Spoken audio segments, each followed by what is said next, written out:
Hello, it's Nathaniel Ashton here, and welcome to Panther Talk. Today we'll be talking to Dr. Debbie Lelekis, Assistant Professor of English here at FIT, about her new book, American Literature, Lynching, and the Spectator in the Crowd, Spectacular Violence. Good morning. Hello, thank you for having me here. Thank you for being here. Now our first question is, what does your book analyze? My book focuses on spectatorship and fictional lynch mob scenes in American literature at the turn of the 20th century. And what writers do you cite from? I chose to focus on 4 different American writers, and 2 of them are more well-known writers, Theodore Dreiser and Paul Laurence Dunbar, and the other 2 are lesser known now, Irvin Cobb and Miriam Michelson, and I thought it was important to have sort of this diversity of writers. And my hope is that my book will contribute to recovery work that's starting to take shape around the lesser-known writers. Irvin Cobb in particular is significant.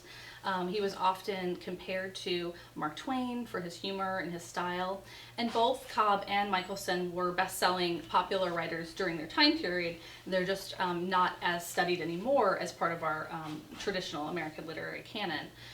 Cobb also has a very significant career in that it spanned some of the most important parts of the development of American writing. He was involved in the New York newspapers, he contributed to war reporting during World War I, and he lived long enough that he actually was part of the early days of film in Hollywood. And actually a few of his stories that I studied were turned into films themselves. And Michelson is important too for her status as a female reporter and a best-selling fiction writer. Quoting from your book's online description, the spectator functions as a lens through which we view the relationship between violence and social change as depicted in the politically charged crowds of fictional lynch mob scenes. Can you explain this in terms that are easier for us to understand? Sure. I look at the way that the spectator responds to and is affected by the violence that they witness in the fictional scenes. And I think that often writers use the spectator as a way to question and observe and challenge readers themselves too, to consider the ways that these issues, these racial issues, impact American society during this time period. Now, from what our research team could find, your book is relatively individual and almost completely unique. What makes your book stand out from articles such as The Press and Lynching of African Americans by Professor Richard M. Perloff, Professor of Communications at Cleveland State University?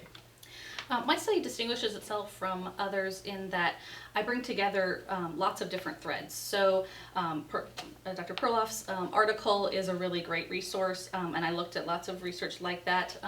He focuses on the history of the press coverage of lynching during the 19th century and the early 20th century. And so I brought in material like that into my analysis of the fictional depictions of these scenes.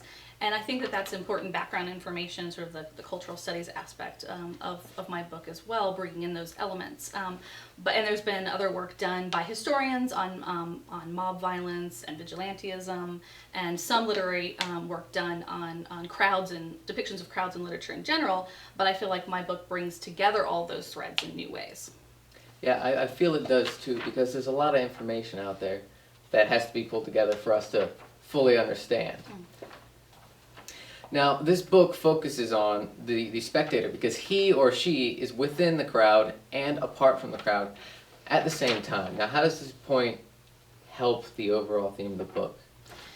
The figure of the spectator is in this unique position to be able to express these tensions that are occurring. And I was particularly interested in the way that, especially when the spectator is a reporter character, the impact that has on the scene. My book evolved out of earlier work that I did on my dissertation on this topic, and early on in my work I came across a phrase in one of the stories where the reporter is referred to as a hired spectator. And I thought that was a really interesting way to describe them, and that was sort of the spark that started all this that led then later to the development of this book, and the way that spectator functions so uniquely in these fictional lynch mob scenes. So the big question is, when is your book going to be released? It is out already in hardback. You can get it on Amazon, and the e-text will be available on Amazon next month. So now in hardback and in November for e-text. Who should read this book? Would it be helpful in a particular class, or for self-betterment, or just because it's really interesting? I would love to see the book be part of, a course. Here at Florida Tech, we have great communications courses, and often some that have themes that revolve around journalism. So perhaps in a unit of communications journalism course, maybe something on the history of press coverage of violence and racial conflicts could be tied into that. I would also love to design a special topics and literature course, perhaps where it could be used. And I hope that people will read it even just beyond the classroom for an interesting look into a part of our American literary history.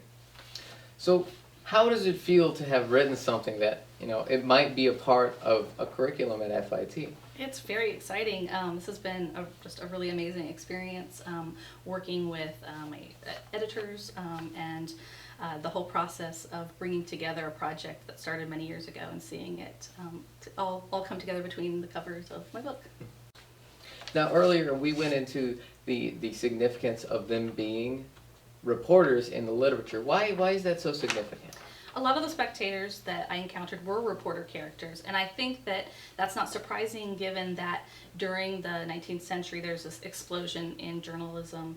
The number of newspapers published and read skyrockets during this time period, and so real reporters and editors had a dominant influence on civic life during this time period, so it's not necessarily surprising to see those becoming characters in fictional works. Also, a lot of authors, including the authors that I am interested in looking at, have had backgrounds in journalism, sometimes prior to their writing of fiction or sometimes even during their production of fiction. So there's these cross currents of influence that I see happening there.